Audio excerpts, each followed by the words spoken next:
আমাদের এই লাউ গাছটি আসলে আমরা তেমন বড় করতে পারি নাই, তারপরে অনেকগুলো কেটে চলে আসছে। যদি দেখাই আপনাকে, লাউ গাছে যে দেখেন লাউ ধরছে, এই যে আর একটি লাউ এখানে, এই যে এখানে এগুলো আসতেছে।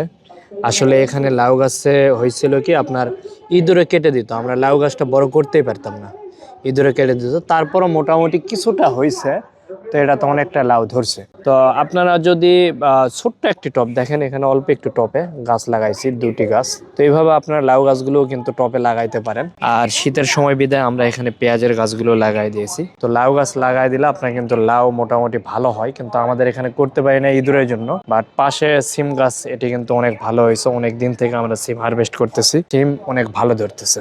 আপনার প্রয়োজনীয় ছাদ বাগানের পণ্য অর্ডার করতে আমাদের ওয়েবসাইট ভিজিট করুন। আর তার পাশাপাশি আরেকটা জিনিস আপনাদের না দেখালেই না, এই যে দেখেন লাউতে একটা ছিদ্র করছে, দেখেন এই যে দেখতে পাচ্ছেন। তো এই ছিদ্র দমন করার জন্য কোন পোকা এগুলো অ্যাটাক করে একটু দেখাই আপনাকে।